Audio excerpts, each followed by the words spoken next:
सबसे पहले ना जिसने ये फिक्सचर रखा उस बंदे को ना 7 तोपों की सलामी दो। बिकॉज आज तक हमें फुटबॉल की हिस्ट्री में वर्ल्ड कप के अंदर मेसी रोनाल्डो देखने को नहीं मिला। हम इस बात से खुश थे कि यार हमें हालैंड वर्सेस एम्बापे देखने को मिलेगा। एक तरफ नॉर्वेजियन वाइकिंग्स, दूसरी तरफ फ्रेंच डिक्टेटर्स। एंड सारे फुटबॉल फैंस ये उम्मीद लगा के बैठे थे कि ये जो मैच होगा नॉर्वे वर्सेस फ्रांस, ये इस वर्ल्ड कप का one of the best game होगा। हालैंड वर्सेस एम्बापे दोनों पिच पे हमें देखने को मिलेंगे। एक तरफ से हालैंड गोल मारेगा, उसके जवाब में एम्बापे गोल मारेगा, फिर से हालैंड गोल मारेगा, फिर से एम्बापे गोल मारेगा। बहुत मजा आएगा इस मैच में। लेकिन जैसा कि मैंने कहा, जिसने फिक्सचर रखा है उसे 7 तोपों की सलामी देनी चाहिए। ठीक उसी तरह ये जो नॉर्वे का मैनेजर है ना, ये साला टकला, ये गंजा, इसको ऐसे जोर की लानत भेजो। बिकॉज इस भड़वे ने हालैंड, सॉरलॉथ, ओडेगार्ड, क्रिस्टोफर अहेर सभी मेन प्लेयर्स को बेंच कर रखा था और खिलाया भी नहीं। ये नहीं कि जो है ना सेकंड हाफ में उनको सब इन कर दे ना, खिलाया ही नहीं भाई ने। अलग ही लेवल का खुन्नस था इसे। अपने देश को नंबर 2 पर ले जाना चाहूंगा, ग्रुप में सेकंड फिनिश कराऊंगा नॉर्वे को, ताकि हमें इजी फिक्सचर मिले, इजी रूट मिले। अबे तुम्हारे इजी रूट के चक्कर में यार हमारा सारा मजा किरकिरा हो गया।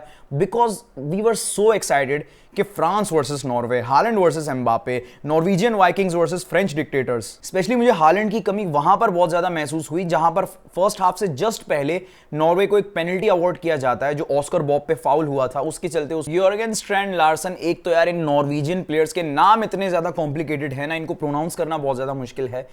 भाई साहब ने पेनल्टी मिस कर दी। Easy save for Mike Maignan and I mean come on यार, इसकी जगह अगर हालैंड होता ना तो भाई वो इतने जोर की पेनल्टी मारता ना, मैच में मजा भी आ जाता। 3-3 देखने को मिलता है, या शायद 4-3 के स्कोर लाइन से नॉर्वे जीत जाती, या 4-3 के स्कोर लाइन से फ्रांस जीत जाती, या फिर 4-4 का स्कोर लाइन हमें देखने को मिलता, तो मजा आता यार इस मैच में।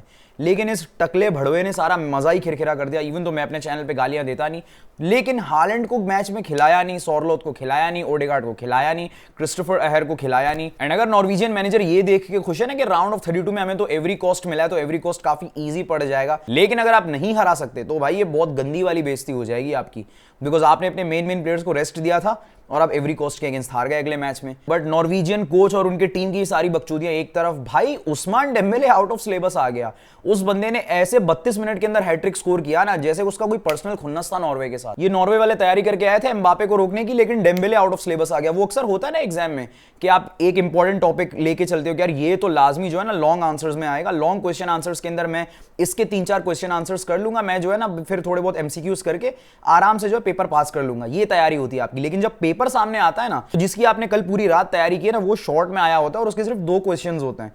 और जो जिसकी तैयारी आपने नहीं की, जिसको आपने समझा कि ये इंपॉर्टेंट नहीं होने वाला है, वो सारा कुछ हमें लॉन्ग में मिला होता है। तो ठीक वही मिसाल है, ये तैयारी करके आए थे एम्बापे की, लेकिन एम्बापे ने सिर्फ 2 असिस्ट प्रोवाइड किए। जो मेन मैन था ना आज फ्रांस के लिए, वो था उस्मान डेम्बेले, जिसकी वजह से उसे प्लेयर ऑफ द मैच का भी अवार्ड मिला, जो कि वेल डिजर्विंग था।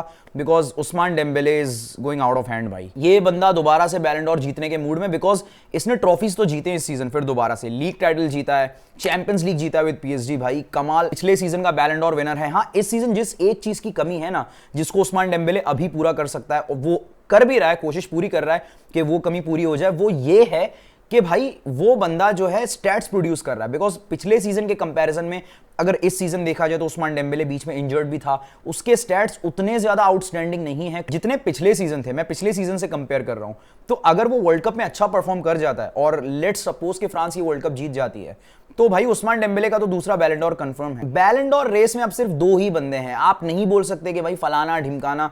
अब ये सब हैरी केन पे डिपेंड करता है कि वो कल पैनामा के अगेंस्ट कैसी परफॉर्मेंस देगा और वर्ल्ड कप में कितना डीप जाएगा। अगर हैरी केन इंग्लैंड के साथ वर्ल्ड कप का फाइनल खेल लेता है ना, तो उस सूरत में भी मुझे लगता है कि बैलन डॉर हैरी केन को मिल जाएगा। Because Ousmane Dembele champions league जरूर जीता है, लीग टाइटल जरूर जीता है, बट उसके स्टैट्स उतने ज्यादा एक्स्ट्राऑर्डिनरी नहीं है पिछले सीजन के कंपैरिजन में। बट अगर दूसरी तरफ आप हैरी केन को देखोगे तो हैरी केन ने अराउंड तकरीबन 70 का जीर्ण है भाई उस बंदे का।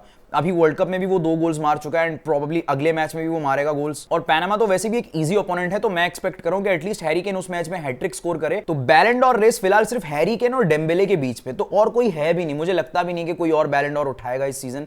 मुझे लग रहा है कि या तो हैरी केन जीतेगा या तो उस्मान डेम्बेले जीतेगा इस सीजन दोबारा से। एंड एक और बात मुझे याद आई, एम्बापे ने कुछ दिनों पहले एक स्टेटमेंट दिया था कि फ्रांस के लिए मैं जो है ना अपने डिक्टेटरशिप की सीट छोड़ रहा हूं। उसने एग्जैक्टली ऐसा नहीं बोला, लेकिन वो भाई साहब ये कह रहे थे कि मुझे फर्क नहीं पड़ता कौन गोल स्कोर करे, अगर मैं गोल स्कोर ना भी करूं मुझे कोई प्रॉब्लम नहीं है, अगर टीम गोल स्कोर करे मैं उस चीज के साथ हैप्पी हूं, मुझे वर्ल्ड कप जीतना है, मुझे वर्ल्ड कप में अपनी टीम को सपोर्ट करना है। एंड भाई साहब ने आज वैसे ही किया भाई, असिस्ट प्रोवाइड कर रहा है भाई, 2 असिस्ट प्रोवाइड किए बंदे ने उस्मान डेम्बेले को, और काफी अच्छे असिस्ट थे। मतलब रियल मैड्रिड में जितनी भी बकचोदियां चले, लेकिन फ्रांस के लिए जो है भाई साहब ने डिक्टेटरशिप की सीट को साइड पे छोड़ दिया है। उस्मान डेम्बेले ने जो आज विदाउट पेनल्टी हैट्रिक स्कोर किया, स्पेशली अगेंस्ट दिस नॉर्वे, वो काफी बड़ी बात है। अब मैं मानता हूं कि काफी लोग कहेंगे कि नॉर्वे की मेन टीम नहीं खेल रही थी, डिफेंसिवली नॉर्वे काफी ज्यादा पुअर थी, आई एग्री, लेकिन जिस तरह से गोल्स मारे ना आपके उस्मान डेम्बेले ने, वो काबिले तारीफ है। स्पेशली द थर्ड गोल, जहां पर वो स्पेसेस ढूंढ ढूंढ के डिफेंडर्स को मौका ही नहीं दे रहा रिएक्ट करने का। इवन कीपर भी एंड टाइम पे डाइव मारता है, कीपर के बस में बिल्कुल भी नहीं था उस बॉल को सेव करना। उस्मान डेम्बेले ने जो ये प्रेजेंस ऑफ माइंड सीखा है ना अंडर लुइस एनरिके, ये काफी ज्यादा हेल्प कर रहा है उसको वर्ल्ड कप में गोल स्कोर करने के लिए। और जिस तरह हम कहते हैं ना कि वर्ल्ड कप गोल्डन बूट के रेस में आपके अर्लिंग हालैंड हैं, किलियन एम्बापे हैं, हैरी केन, आपके लियोनेल मेसी, तो भाई Ousmane Dembélé is also not coming slow, because जिस तरह से वो गोल्स उसने आज स्कोर किए हैं, जिस तरह से वो स्पेसेस ढूंढ ढूंढ के गोल्स मार रहा था आज, भाई ये जो है ना थ्रेट है बाकी टीम्स के लिए। जो हालत पतली करी थी ना डेम्बेले ने आज नॉर्वेजियन डिफेंडर्स की, उनकी वही फीलिंग थी भाई, क्या करें सर, पूरा परिवार डरा हुआ है, पूरी डिफेंस लाइन डरी हुई थी भाई उनकी। और फ्रांस की इस अटैक लाइन से किसको नहीं डरना चाहिए, इतना बढ़िया डेप्थ। हाँ डिफेंसिवली कुछ प्रॉब्लम्स हैं, मिडफील्ड तो इनकी मुझे इतनी बैलेंस लगती नहीं है, लेकिन इनकी अटैक लाइन इतनी तगड़ी है ना। बट एक और चीज जो मुझे लगता है ना वो ये है कि फ्रांस को अगर टफ ओपोनेंट्स मिलेंगे ना आगे चल के, मिडफील्ड के हिसाब से मैं बात कर रहा हूं, वहां पर फ्रेंच मिडफील्ड डगमगा सकती है और उनकी डिफेंस लाइन भी डगमगा सकती है। फ्रांस के पास अटैक लाइन तो कमाल का है, लेकिन जो उनका डिफेंसिव स्ट्रक्चर है वो कभी कभार ना शेकी लगता है मुझे। हाँ कह सकते हो आप उपमेकानो की परफॉर्मेंस अच्छी थी, बट उतनी कोई एक्स्ट्रा ऑर्डिनरी परफॉर्मेंस नहीं थी, ठीक है, नॉर्मल परफॉर्मेंस थी उनके डिफेंडर्स की। और मिडफील्ड में तो वैसे भी आप अगर एंगोलो कांटे और उनके एक आध प्लेयर्स को निकाल दो तो मिडफील्ड उनका उतना ज्यादा बैलेंस नहीं है। तो अगर फ्रांस को आगे चल के कुछ अच्छे मिडफील्ड्स वाली कंट्रीज जो है टकराएंगी ना, जैसे कि आपके पोर्चुगल, स्पेन, इंग्लैंड, इनका मिडफील्ड काफी तगड़ा है और मिडफील्ड में एक प्रॉपर बैलेंस बना हुआ है, वहां पर फ्रांस स्ट्रगल कर सकती है। बिकॉज यहां पर ना मुझे सर एलेक्स फर्ग्यूसन की वो बात याद आती है कि अटैक आपको मैचेस जरूर जिता सकता है, लेकिन डिफेंस आपको टाइटल जिता के देगा। तो ठीक वही बात यहां पे लागू होती है कि फ्रांस के पास अटैक तो कमाल का है, उनके पास इतना तगड़ा अटैक है। जो नॉर्मल फुटबॉल व्यूअर्स है ना, जो फुटबॉल को डीपली नहीं समझते, वो इस चीज को एक सेकंड के लिए भूल जाते हैं कि डिफेंसिवली और मिडफील्ड में फ्रांस के साथ कुछ प्रॉब्लम्स अभी भी हैं, बिकॉज उनका अटैक लाइन इतना तगड़ा है और उनके पास इतनी अच्छी डेप्थ है अटैक लाइन में कि लोगों का ध्यान इस तरफ जाता ही नहीं है। और फ्रांस ने ये सेनेगल वाले मैच में प्रूव कर दिया कि अगर तुम उनके अगेंस्ट चांसेस कन्वर्ट नहीं करोगे ना, तो वो भाई तुम्हें पेल देंगे।